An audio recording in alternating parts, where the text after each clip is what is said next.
passe-t-il dans la famille Matondo? Pourquoi les membres de cette famille ne mourraient-ils tous que d'une seule maladie, après que leur ventre se soit mis à gonfler? Et savez-vous pourquoi Papa Jean se promenait toujours avec son cahier bleu et un bic rouge dans la poche de sa chemise? Était-il professeur de français? Ou y avait-il autre chose? Si tu veux en savoir plus, abonne-toi dès maintenant. Active la cloche de notification. Et surtout, n'oublie pas de liker et de partager cette vidéo avec 5 de tes amis. Avant que l'histoire ne commence, si tu aimes les récits vrais, les émotions fortes et les mystères cachés, abonne-toi maintenant et active la cloche. Ce que tu vas entendre ici, tu ne l'entendras nulle part ailleurs. Dans les vallées verdoyantes proches du village de Zongo, le vieux Matondo vivait paisiblement avec ses 4 enfants. Jean l'aîné, Jeannette, Nicole et le petit dernier, Papy. Leur maison, bâtie en terre rouge et couverte de feuilles de palmiers tressées, se fondait dans le paysage luxuriant. Depuis la mort tragique de leur mère, emportée lors de l'accouchement de Papy, Matondo avait pris soin d'élever seul ses enfants, avec une rigueur teintée de tendresse. Il avait troqué ses grandes chasses solitaires pour des journées partagées entre les champs de légumes et les tâches ménagères. Un matin, alors que le coq du village chantait encore à moitié, Jean se leva, attrapa sa lance et murmura à son père: « Je vais vers la rivière, papa. J'ai vu des traces fraîches hier. Peut-être un sanglier ou une antilope. » Matondo lui fit un signe de tête, les yeux encore chargés de sommeil. « Fais attention, mon fils. Rappelle-toi que l'animal le plus dangereux, ce n'est pas celui que tu chasses, mais celui qui te regarde sans bruit. » Jean sourit. Il aimait ces phrases énigmatiques que son père lançait à demi-voix, comme des proverbes transmis dans le vent du matin. La journée battait son plein. Nicole et Jeannette, 2 jeunes filles débrouillardes, s'affairaient dans les champs, arrachant les ignames mûrs, riant et se chamaillant parfois. « Tu vois celle-là? Elle est grosse comme la tête de Papy !» lança Nicole en riant. « Chut! Il va t'entendre et venir pleurer encore. Tu sais qu'il croit tout ce qu'on dit. » répondit Jeannette en essuyant son front. Malgré la fatigue, leur complicité brillait comme le soleil sur les feuilles de manioc. Pendant ce temps, Papy, le plus jeune, jouait près de la hutte avec une voiture taillée dans une calebasse. Il imitait les sons des moteurs avec sérieux, concentré comme un grand. De temps en temps, il levait les yeux vers le ciel, là où il croyait que sa maman l'observait. « Maman, regarde, j'ai appris à faire comme Jean. Bientôt, je serai un vrai chasseur, moi aussi. » Il disait cela à voix basse, comme une prière secrète. C'était sa façon de se sentir proche d'elle. Le vieux Matondo, lui, observait ses enfants de loin. Assis sous un manguier, il taillait un morceau de bois, le regard perdu, entre les souvenirs et l'avenir. Il pensait à sa défunte épouse, au vide qu'elle avait laissé, mais aussi à la force de ses enfants. « Elle aurait été fière de vous, mes enfants », murmura-t-il pour lui-même. « La vie continue, mais elle nous regarde. Elle veille sur notre jardin, sur notre gibier, sur notre foyer. » Le soir venu, la famille se rassembla autour du feu, comme chaque nuit. Le feu crépitait, lançant des étincelles vers les étoiles. Matondo raconta une histoire comme il le faisait souvent, une fable ancienne où un lièvre trompait un lion avec ruse. Les enfants riaient, les yeux brillants. « Papa, c'est toujours le lièvre qui gagne. Un jour, raconte-nous l'histoire du lion malin !» s'exclama Nicole. « Peut-être demain, si le lion vient me murmurer son histoire cette nuit. » répondit Matondo en souriant mystérieusement. À Zongo, la nuit était douce et les grillons chantaient à l'unisson.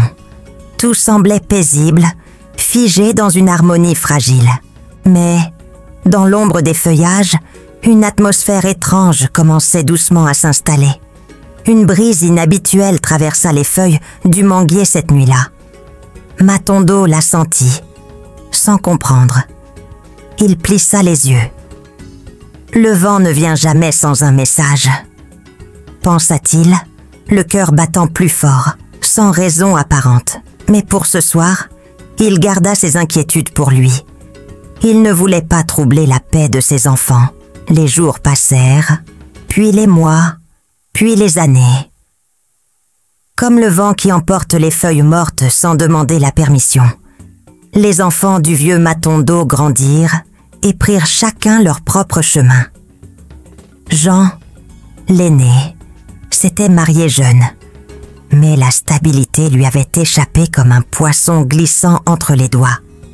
Il avait fini par abandonner sa femme et leur fils, Jonas, 18 ans, préférant errer de temps en temps sur la rive gauche de la rivière Inkisi, là où il allait boire du vin de palme chez l'une de ses concubines. « Jean, reviens à la maison. Ton fils a besoin de toi », lui avait dit un jour son épouse en larmes quand elle l'avait croisé par hasard au marché. Mais Jean, les yeux rougis par l'alcool et les illusions perdues, s'était contenté de hausser les épaules. « La vie m'a usé, Mado. Tu ne comprendras jamais ce que c'est d'être l'aîné et de toujours devoir tout porter. » Jeannette, elle, s'était mariée avec un enseignant du village voisin. Leur vie était simple, mais heureuse. Elle venait rendre visite à son père, chaque dimanche, apportant souvent du poisson fumé et des noix de palme. Elle embrassait toujours Nicole avec tendresse, s'arrêtant longuement à discuter avec elle près du foyer. « Tu aurais pu te marier, Nicole. Tu es belle, travailleuse, et tu as un cœur grand comme le fleuve, » lui disait-elle avec un sourire. Mais Nicole détournait toujours le regard, essuyant ses mains sur son pagne. « Je n'ai pas besoin d'un mari pour être complète, Jeannette. Papa a besoin de moi. C'est tout ce qui compte. » Nicole vivait encore dans la maison familiale, avec le vieux Matondo. Elle cultivait le champ, préparait les repas et veillait sur son père devenu fragile. Le vieil homme avait perdu de sa vigueur, marchait désormais avec une canne sculptée par ses soins et passait de longues heures à regarder le ciel, comme s'il cherchait des réponses qu'il n'avait jamais eues. « Tu sais, Nicole, » lui confia-t-il un soir sous le manguier, « je rêve parfois de ta mère. Elle me sourit, elle me tend la main, mais je ne veux pas la suivre encore. Pas tant que toi tu es seule ici. » Nicole serra doucement sa main ridée, les yeux embués. « Je suis là, papa, et je le resterai tant que Dieu le voudra. » Quant à Papy, le cadet brillant, il avait quitté le village après avoir obtenu une bourse. Il vivait à Kinshasa, dans les résidences universitaires, partageant une petite chambre avec 2 autres étudiants. Il appelait parfois, quand les moyens le permettaient, pour prendre des nouvelles de son père et de Nicole. « Allô, Nicole? Dis à papa que je vais bien. J'ai réussi mes examens. Le professeur m'a même recommandé pour un stage à la radio nationale. » disait-il, la voix pleine de fierté. Nicole souriait en entendant sa voix. Elle courait ensuite annoncer la nouvelle à leur père. « Papy a réussi, papa. Il va bientôt parler à la radio. » Un soir, alors que le ciel s'assombrissait sur Zongo, Nicole et son père s'assirent sur le banc, sous le vieux manguier. Le silence régnait, bercé par le chant lointain des grenouilles. « Papa, tu crois qu'ils vont revenir? Jean, même Papy ?» demanda-t-elle doucement. Matondo ferma les yeux un instant. « Les enfants sont comme des rivières, ma fille. Parfois, ils s'éloignent, mais un jour, la source les rappelle. » C'était une réponse simple, mais qui portait un espoir doux amer. Pendant ce temps, à Kinshasa, Papy regardait les lumières de la ville, depuis le balcon de sa résidence universitaire. « Vous ne vous rendez pas compte, disait-il à ses amis.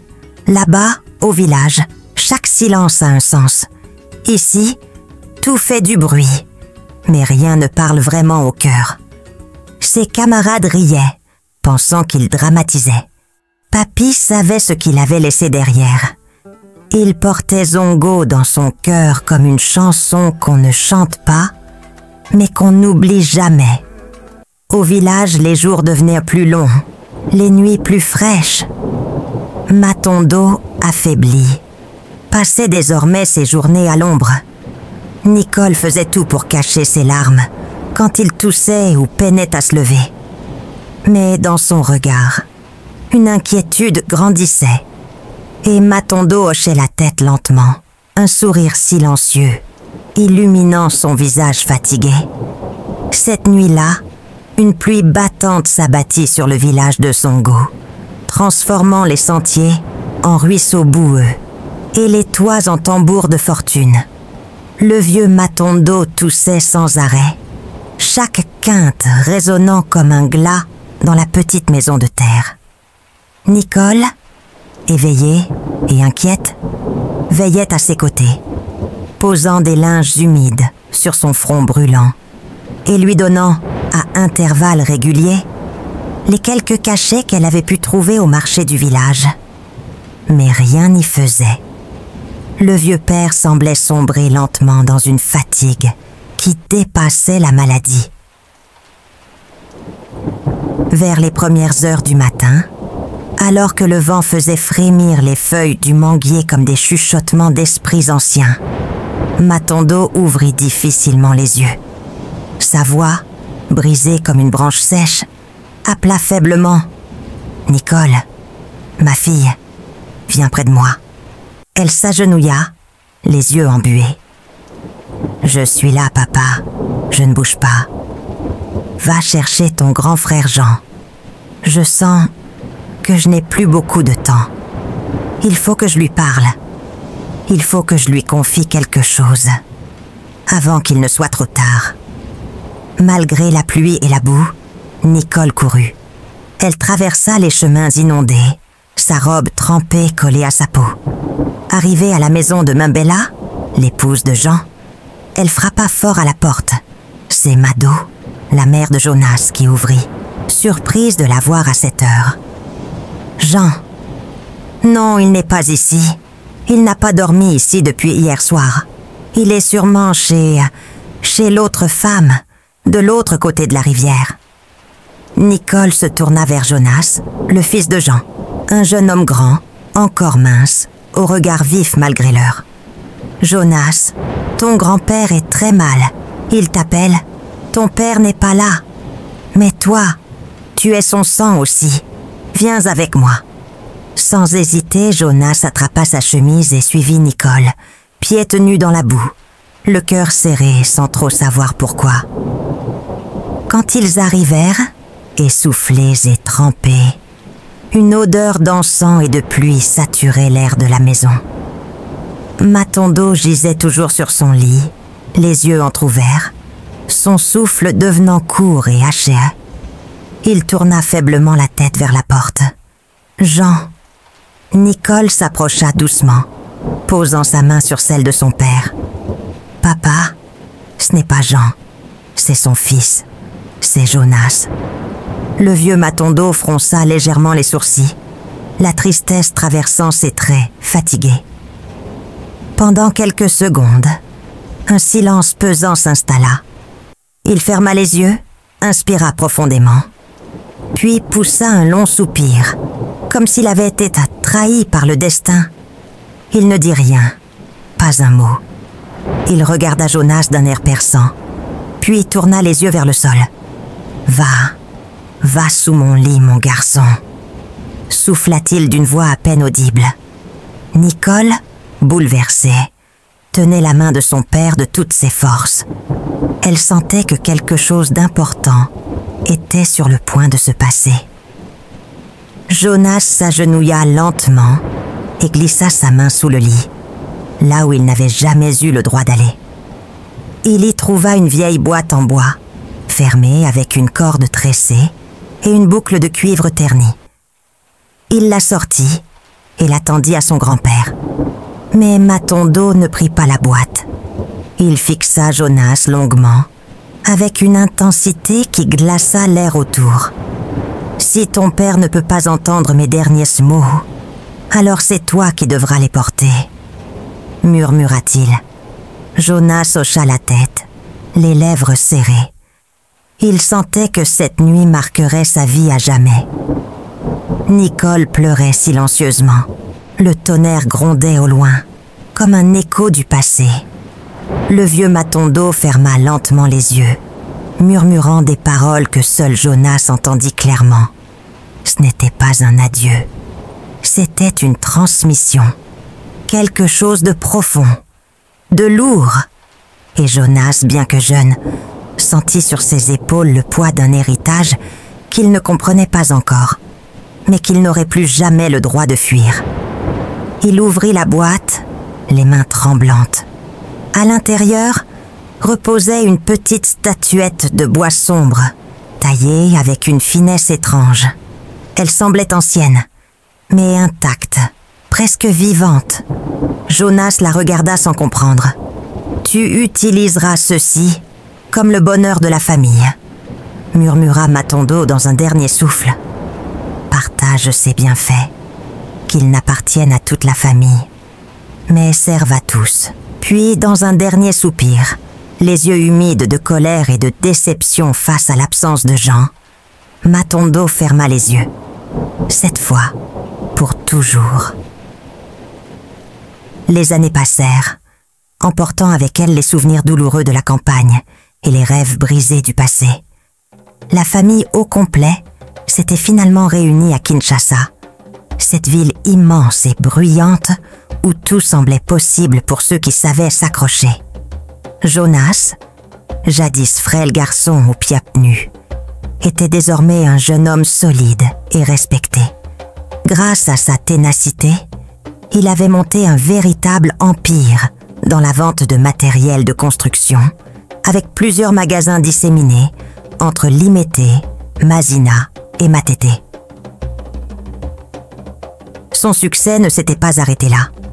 Jonas investit dans le transport routier et acquit plusieurs camions. Chaque véhicule portait fièrement l'inscription « Jonas et fils Transco », comme un hommage discret à sa lignée. Et pour gérer tout cela avec rigueur, il confia les rênes de la gestion à son père, Papa Jean, un homme dont l'humilité contrastait avec l'ampleur de la tâche. Papa Jean, malgré son âge, était chaque matin le premier au dépôt, vêtu de sa chemise bien repassée et de son pantalon en tissu léger.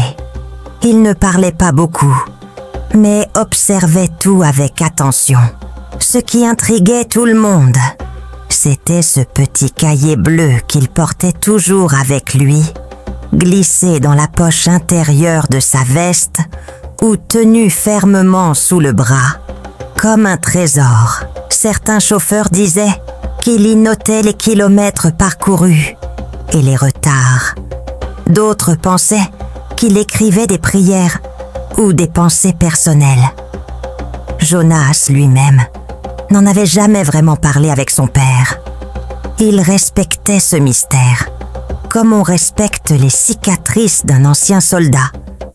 Ce cahier semblait être un prolongement de l'âme de Papa Jean, une chose qu'il ne quittait jamais, même lors des dîners en famille.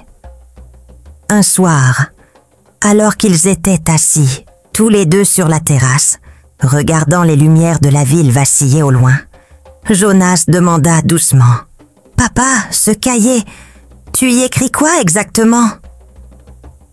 Papa Jean sourit sans répondre, leva lentement les yeux vers le ciel, puis, d'un geste tendre, tapota la couverture du cahier. « J'écris ce que le cœur ne veut pas oublier, mon fils. » Et à cet instant précis, Jonas comprit que ce carnet n'était pas fait de simples pages, mais de mémoires, de douleurs surmontées, de gratitude silencieuse et d'amour À Kinshasa, la vie semblait sourire à Jonas. Aux côtés de sa femme Rachel, ils avaient construit un foyer solide, accueillant 2 enfants pleins de vie. Leur entreprise, Jonas et fils Transco, prospérait à vue d'œil. Les camions de transport sillonnèrent les routes du pays et les magasins de matériel de construction ne désemplissaient pas. Son père Jean, désormais âgé, s'occupait de la gestion des bus et des chauffeurs. L'argent rentrait, le confort aussi. Mais un détail faisait murmurer les langues dans la famille. Ni les tantes, ni les cousins, ni les neveux ne recevaient un sou de Jonas. Pas un soutien, pas une aide. Pourtant, tout le monde se souvenait que le vieux Matondo avait jadis offert une statuette symbolique du bonheur et de l'abondance pour unir et soutenir la famille. Ce geste était resté sans suite. Un jour, Simon, le mari de Jeannette, la sœur de Jean, appela. Sa voix, tremblante au téléphone, trahissait l'angoisse.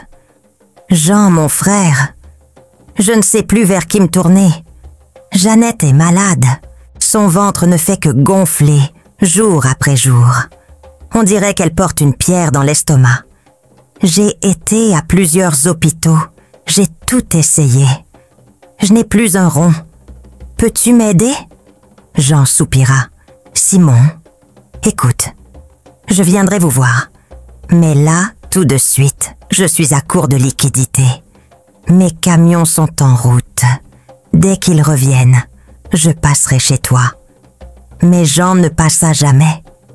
Les jours s'écoulèrent, et une nuit silencieuse, Jeannette rendit l'âme à la maison, le ventre gonflé comme un ballon, emportée par une douleur que la médecine n'avait su apaiser. Malgré l'absence d'aide durant la maladie, Jonas et son père organisèrent un enterrement spectaculaire. Ils achetèrent un cercueil de luxe, louèrent une grande salle, firent venir un groupe musical pour l'animation. Tout le quartier parla longtemps de ce deuil fastueux. « C'est bizarre », murmura une tante. Pendant qu'elle souffrait, personne ne bougeait. Mais pour l'enterrer, on dépense comme des ministres. 3 années plus tard, c'est Papy, le cadet de la famille, qui fut frappé par le mal en rentrant d'un petit boulot de caissier sous une pluie torrentielle. Il marcha par mégarde sur un vieux clou rouillé, dissimulé dans une flaque. Il boita jusqu'à la maison, pensant que ce n'était rien. Mais dans la nuit, une fièvre intense monta. Son ventre commença à gonfler. Sa femme, affolée, tenta de joindre ses proches. Elle appela Jean. Rien. Le téléphone sonnait dans le vide. Elle appela Jonas. Aucun retour. Les voisins, eux aussi, n'avaient rien à donner. Même un médicament de base, je ne peux pas lui acheter, sanglota-t-elle, serrant son mari dans ses bras. On ne mérite pas ça. Le lendemain, Papy rendit son dernier souffle. Le médecin évoqua un tétanos aggravé et un syndrome abdominal inexpliqué. Une fois encore, Jean et Jonas furent si présents pour l'enterrement. Un cercueil encore plus coûteux, un orchestre plus prestigieux, des discours émouvants, des pleurs. Mais pour les vivants, rien. C'est à croire qu'ils ne servent qu'aux morts, murmura un cousin amer. Quand on est malade, y a personne. Mais quand on meurt, ils viennent en costume, ils font du bruit, ils étalent leur argent. Pourquoi ? Pour qu'on dise qu'ils ont bien enterré.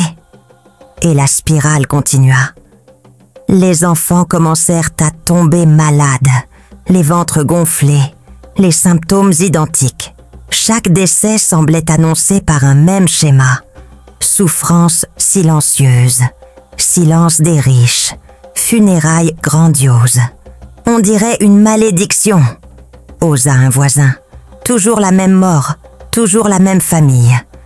Et toujours ces deux-là, riches et absents, qui arrivent après. Mais le plus dur pour Rachel, la femme de Jonas, c'était les regards. À l'église, au marché, même au salon de coiffure. Les femmes la regardaient avec des yeux tristes ou amers. « C'est ton mari qui a tout l'argent, non? Mais pourquoi vos propres neveux meurent sans soin? Pourquoi tu n'as pas tendu la main ?» Elle n'avait pas de réponse, car même elle, parfois, se posait la même question sans oser la formuler à voix haute. Un jour, alors qu'elle rentrait du marché, elle trouva Jonas debout au portail, en pleine discussion avec son père. Le ton était bas, mais les visages graves. En s'approchant, elle entendit Jean dire « Il ne faut pas qu'on se mêle de tout. Chaque deuil, on enterre bien. C'est déjà beaucoup. On ne peut pas se porter garant des malheurs de chacun. » Rachel baissa les yeux, car au fond d'elle, elle savait que quelque chose clochait. Aider les morts? Oui. Mais pourquoi refuser d'aider les vivants? Ce que les gens ignoraient au sujet de ce cahier bleu allait bien au-delà des notes de gestion ou des souvenirs personnels. En réalité, ce carnet renfermait un héritage sacré, un secret ancien transmis dans le silence des eaux et le murmure des ancêtres. Ce n'était pas simplement un objet de papier et d'encre, mais un lien direct entre le monde des vivants et celui des esprits. Après l'enterrement de Papa Matondo, dans le respect des traditions du clan, les anciens du village se rendirent en procession jusqu'à la rivière Inkisi. Là-bas, au bord de ces eaux profondes et sacrées, ils exécutèrent les rites anciens pour invoquer les dieux de l'eau. Leur demande était claire: que Papa Jean, en tant que fils aîné de Matondo, puisse hériter de la statuette mystique appelée Nkodia, symbole du pouvoir spirituel et de la protection du sang Matondo. Mais les dieux ne répondirent pas comme prévu. Aucun tambour ne résonna, aucune brume ne s'éleva.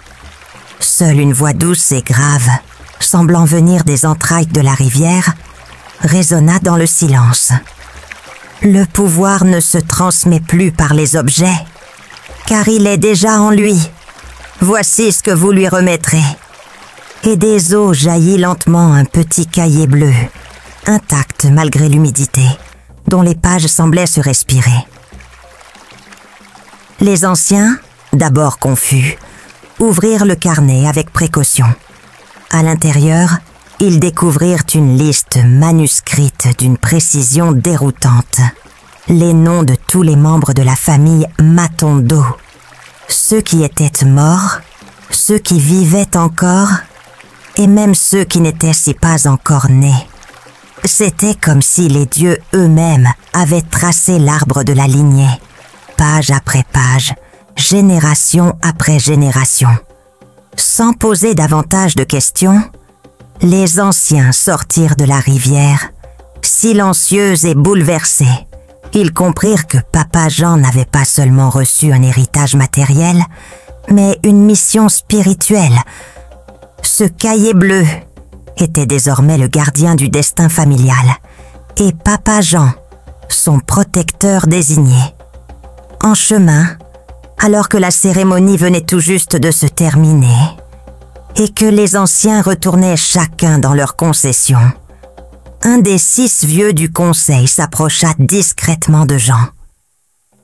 Il posa sa main ridée sur son épaule, et d'une voix basse, presque tremblante, lui dit « Jean, reste un instant, j'aimerais te parler, seul à seul. » Jean fronça les sourcils, intrigué. L'homme s'appelait Nsingi, l'un des plus proches amis de feu Papa Matondo. Il ajouta « Ce soir, viens me voir dans ma case, au fond du village, près du fromager. Il y a un secret, un lourd secret que ton père ne t'a jamais dit. » La nuit était tombée sur le village, et les étoiles scintillaient comme des veilleurs silencieux. Jean, le cœur alourdi de doute, marcha à pas feutrés vers la petite case de Nsingi.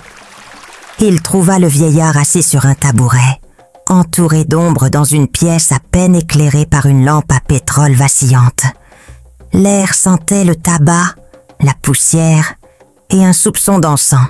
« Assieds-toi, mon fils, » dit Nsingi, allumant sa petite pipe d'un geste lent. Il tira une longue bouffée, laissa la fumée flotter dans l'air, puis murmura. « Ton père possédait le Nkodia. Il le portait en lui comme un feu ancien, un pouvoir que les dieux eux-mêmes ont béni. Mais il y a quelque chose que tu ignores. » Jean retint son souffle. Le mot Nkodia résonnait comme un écho interdit dans sa mémoire. Nsingi continua. « Avant de mourir, ton père a vu ta colère, ton absence, ton détachement. Il ne t'a pas transmis le pouvoir. Il l'a donné à ton fils, Jonas. Je l'ai vu en songe, dans la brume des ancêtres. Ton père était en colère. Il a transmis le pouvoir non pas avec amour, mais avec frustration. Et cela change tout. » Jean sentit son ventre se nouer. Il murmura la gorge serrée. « Mais pourquoi Jonas? Et qu'est-ce que cela veut dire pour moi ?» Nsingi hocha lentement la tête. « Parce que Jonas est encore pur. Mais toi, tu ne pourras pas l'utiliser. Le Nkodia ne t'obéira pas. Il ne fera que t'observer et frappera quand tu essaieras de l'utiliser à tort. Tu n'es pas initié. » Il écrasa sa pipe contre une pierre plate et ajouta d'une voix grave. « Ce pouvoir servira Jonas. Et toi, en partie. Mais jamais tes frères, jamais tes sœurs. Le Nkodia vous surveillera tous. Et toi, Jean, tu porteras un fardeau. C'est toi qui enterreras tous les membres de ta famille. Ils mourront un à un, d'une même maladie que la médecine ne comprendra pas. Et toi, tu seras là, à chaque deuil, à chaque tombe creusée. C'est ton châtiment pour avoir été absent à la mort de ton père. » Les larmes montèrent aux yeux de Jean, mais il serra les dents. « Vieux Nsingi, et si je rendais le Nkodia, si je le remettais aux eaux de la rivière Inkisi ?» Un silence pesant tomba sur la case. Le vieux releva lentement les yeux, plein d'une fatigue millénaire. « Tu ne peux pas. Le pouvoir a déjà été scellé. Le cahier bleu, c'était la clé. Le Nkodia est l'héritage de ton père. Ce n'est plus un choix, c'est une dette de sang et d'esprit. » Jean se leva lentement, les jambes tremblantes. Le vieux Nsingi se redressa, posa une main sur son épaule et le guida vers la sortie. Le vent nocturne soufflait faiblement entre les feuilles du fromager. « Va maintenant, Jean, vis, mais n'oublie jamais ce que je t'ai dit. Car un jour, ton fils viendra aussi te demander pourquoi lui. » Et sans un mot de plus, Nsingi referma la porte de sa case, laissant Jean seul, face à un destin qu'il n'avait pas choisi, mais qu'il devait désormais porter. Voilà pourquoi, depuis ce jour, il ne s'en sépara jamais. Il ne l'ouvrait pas devant n'importe qui. Il le consultait parfois seul, tard dans la nuit, sous le manguier, comme pour écouter les voix anciennes qui y murmuraient encore. Et même ceux qui doutaient de la magie finirent par comprendre que ce cahier n'était pas un simple carnet, mais le cœur battant de toute une lignée. Ce matin-là, dans la petite maisonnette de Nicole, nichée entre deux baraques en tôle dans un quartier modeste de Kinshasa, le silence était étrange. D'habitude, Nicole se levait avant tout le monde, allumait le feu, chantonnait un cantique pendant qu'elle préparait la bouillie pour sa fille. Mais ce jour-là, elle ne se leva pas. Son corps semblait cloué au lit, et une douleur sourde rongeait son ventre comme une bête invisible. Sa respiration était lourde, ses mains tremblaient. Sa fille de 15 ans, Sarah, l'observait avec des yeux remplis de panique. « Maman, qu'est-ce qu'il y a? Pourquoi tu transpires comme ça ?» « Nicole, La voix faible murmura. « Va chez maman Suzy. Dis-lui que j'ai besoin d'elle. Vite !» La petite sortit en courant, pieds nus sur le sable mouillé du matin. Chez maman Suzy, Sarah expliqua tout en sanglotant. « Ma maman ne va pas bien. Elle m'a dit qu'elle a peur, que tout le monde dans notre famille meurt du ventre. Elle m'a parlé de ma tante Jeannette, de papy. Elle croit que c'est son tour. » Suzy prit une grande inspiration, son visage devenant grave. Elle connaissait bien Nicole. Depuis des années, elle partageait les petits bonheurs comme les grands malheurs. Elle se leva d'un bond. « Écoute ma fille, je vais venir tout de suite. Mais surtout, je vais appeler mon pasteur. Il a déjà prié pour des malades plus graves que ta maman. Et Dieu a agi. » Sarah essuya ses larmes d'un revers de manche et hocha la tête. Elle avait entendu parler de ce pasteur. Un homme calme et humble, mais dont les prières, disait-on, ouvraient les cieux. Quelques heures plus tard, le pasteur arriva. Un homme de taille moyenne, vêtu simplement d'une chemise blanche et d'un pantalon kaki. Il entra dans la maison, salua respectueusement et s'agenouilla près du lit de Nicole. Il posa sa main sur son front brûlant. Nicole, malgré sa faiblesse, ouvrit les yeux et murmura « Je sens que je pars, pasteur. Je vois des visages familiers dans mes rêves, tous morts. » Le pasteur ferma les yeux, pria doucement en langue, puis déclara à voix haute « Nicole, tu ne mourras pas. Le Seigneur te relève aujourd'hui. Ce mal n'est pas naturel. Mais il n'aura pas ta vie, car tu as crié à lui, et il t'a entendu. » Il pria encore, plus intensément, puis se leva. Sarah, debout dans l'encoignure de la porte, serrait le bras de maman Suzy. Le lendemain matin, Nicole se leva d'un seul coup. Elle sentit que quelque chose avait changé.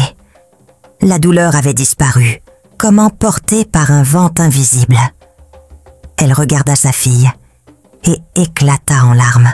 « Sarah, je suis encore là. Dieu m'a gardée. » Maman Suzy, en apprenant la nouvelle, éclata de joie. « Ce n'est pas fini, Nicole. Il faut maintenant marcher avec Dieu. Il t'a sauvée pour une raison. » Depuis ce jour, Nicole ne manqua jamais une réunion de prière. Et à chaque témoignage qu'on demandait à l'église, elle se levait, le cœur battant, pour dire d'une voix tremblante mais fière « J'étais sur le point de mourir, mais Jésus m'a relevée. » Nicole était désormais une habituée de l'église. Chaque dimanche, elle occupait sa place près du dernier banc à gauche, main levée, larmes aux yeux, chantant de tout son cœur.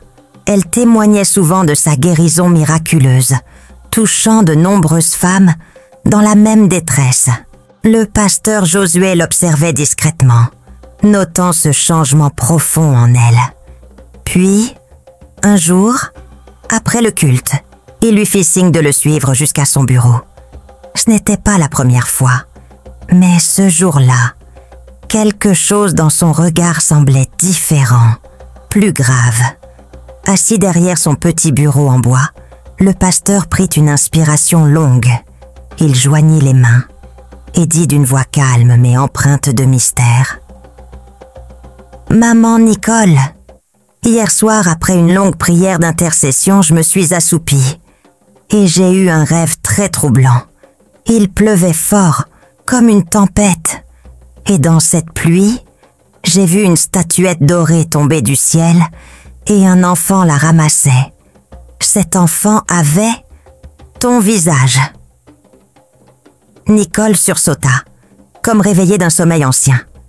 Sa bouche s'ouvrit sans qu'aucun mot ne sorte d'abord.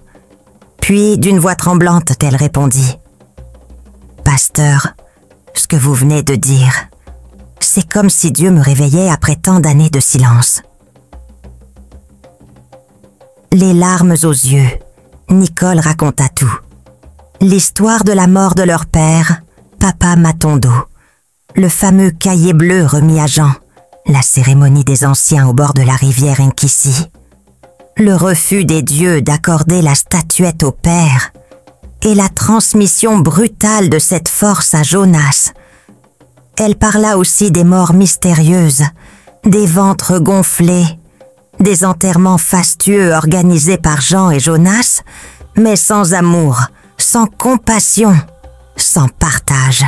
Tout a commencé à changer ce jour-là, pasteur, depuis que les anciens ont remis le pouvoir sans l'initiation. Le Nkodia a commencé à se venger. Il se nourrit de nos douleurs. Le pasteur restait silencieux, notant chaque mot, l'air profondément choqué. « Maman Nicole, ce que tu dis c'est grave, très grave. Il y a une brisure dans la transmission spirituelle. Jean devait être l'héritier, pas Jonas, et parce que cette puissance a été donnée dans la colère, sans obéissance au rite, elle est devenue instable. Le Nkodia, dans sa logique spirituelle, ne pardonne pas l'erreur. S'il n'est pas honoré selon l'ordre, il réclame des âmes. Et c'est ce qu'il fait. Il se leva, tourna en rond dans la pièce, le visage sombre. Mais il y a toujours un chemin vers la restauration. Dieu n'est pas l'auteur de la confusion. Ce pouvoir doit être ramené à la lumière, confronté par la vérité. Nicole, haletante, essuya ses larmes. « Que devons-nous faire, pasteur ?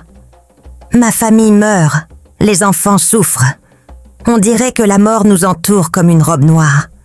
Je veux que ça cesse. Nous devons réunir la famille. Il faut qu'il y ait confession, vérité, délivrance et surtout un acte symbolique de restitution. Il est temps que cette statuette soit confrontée à la croix. Sinon, maman, cette malédiction continuera jusqu'à ce qu'il ne reste plus personne. » Le lendemain de sa conversation avec le pasteur, Nicole appela son frère Jean. Sa voix était douce, mais déterminée. « Grand frère, j'aimerais qu'on se voie en famille. Il y a des choses qu'on doit éclaircir. C'est très important. » Mais au bout du fil, la voix de papa Jean était froide, méfiante. « Nicole, je suis très occupée. Si tu as besoin d'argent, dis-le clairement. Je ne veux pas de drame inutile. » Elle tenta d'insister, mais il coupa court. J'ai dit que je passerais. 2 jours passèrent. Jean ne vint jamais. Alors Nicole se rendit elle-même à la société de bus. Elle vit papa Jean, vêtu d'une chemise blanche froissée, en pleine réunion avec son fils Jonas. Elle ne leur adressa pas un mot, ne cria pas, ne pleura pas. Elle leur laissa simplement un mot discret, griffonné sur un bout de papier. « Il faut qu'on parle, en famille, bientôt. » Mais rien ne se passa. Le pasteur attendit ce jour-là dans la petite cour de Nicole, une Bible sur les genoux, le regard perdu dans le silence. Nicole continua à prier, inlassablement, et chose étrange. Le cycle de mort qui frappait la famille depuis des années s'arrêta brusquement. Aucun décès, aucun ventre gonflé, aucun enfant malade. Mais ailleurs, un autre vent commença à souffler. Papa Jean, lui, sentit son corps s'alourdir. Des douleurs inconnues, une fatigue tenace et des cauchemars où il voyait ses camions partir en flammes dans des ravins. En un an, il perdit camion après camion. Les chauffeurs parlaient de malchance, de route maudite. Mais lui savait que quelque chose d'invisible rongeait la société de l'intérieur. Dans une salle de réunion tendue, entouré de son fils Jonas et de ses cadres, papa Jean se leva pour parler, les mains tremblantes. « Mes frères, mes enfants, je ne comprends plus rien. On avait 14 camions, il n'en reste que 3. L'argent disparaît de nos comptes sans explication. Les assurances refusent de payer. Je reçois des lettres de la banque que je ne comprends pas. C'est comme si une main invisible détruisait tout ce que j'ai construit. Jonas, le visage fermé, regardait fixement le sol. « Papa, est-ce que tu crois que c'est lié à la famille? Aux histoires qu'on a toujours refusé d'écouter ?» Un silence pesant tomba dans la pièce. Même les employés échangèrent des regards inquiets. Un comptable murmura. « On dirait une malédiction, mais ciblée. » À la fin de la réunion, Papa Jean s'enferma dans son bureau. Seul, il posa sa tête entre ses mains, respirant lourdement. Son regard tomba sur une vieille photo accrochée au mur. Celle de lui, jeune, debout à côté de son père, le vieux Matondo. À ce moment-là, une pensée le frappa avec la force d'un éclair. Et si tout ça était le prix du silence? Le prix du refus? Mais le doute, l'orgueil et la peur de perdre la face l'empêchèrent encore de retourner voir Nicole. Et pendant ce temps, la tempête continuait de souffler. Non plus sur les corps, mais sur tout ce qu'il possédait. Depuis quelque temps, Jonas n'était plus le même. L'homme autrefois sûr de lui, élégant en costume 3 pièces, toujours souriant au volant de son 4x4, semblait maintenant traîner un fardeau invisible. Rachel, sa femme, le regardait rentrer chaque soir un peu plus éteint. Il mangeait peu, parlait moins, dormait mal. « Jonas, tu ne me caches rien ?» demandait-elle, inquiète. « Je suis juste fatiguée, trop de choses à gérer, les affaires vont mal. » Mais ce n'était pas que les affaires. Jonas faisait des cauchemars terrifiants. Il rêvait de cercueils alignés, de corps qu'il appelait par son nom, de ventres gonflés qui éclataient comme des tambours dans le silence. Chaque fois, il se réveillait en sueur, haletant. Les choses empirèrent lorsqu'un matin, en ouvrant la boutique de matériel, il découvrit que toutes les vitres avaient été brisées. Pas de vol, juste du saccage, comme un avertissement muet. Les employés commençaient à murmurer. « Il y a quelque chose de pas net ici. Depuis que les camions tombent en panne, depuis les accidents, maintenant ça ?» Certains commencèrent à démissionner. D'autres vinrent lui dire en privé « Jonas, il faut que tu parles avec ta tante Nicole. Il paraît qu'elle prie pour la famille et que ceux qui l'écoutent, ils vivent. » Mais Jonas, orgueilleux, refusait. « Je ne suis pas un enfant, c'est moi qui fais vivre cette famille. » Mais la spirale ne s'arrêta pas là.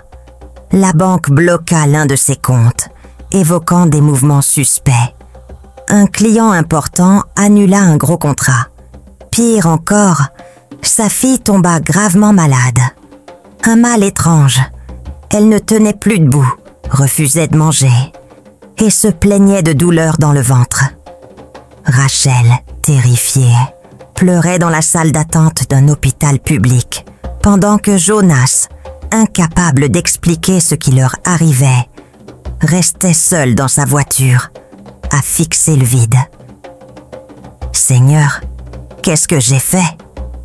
murmura-t-il pour la première fois. « Pourquoi tout s'écroule autour de moi ?» Ce fut la goutte de trop.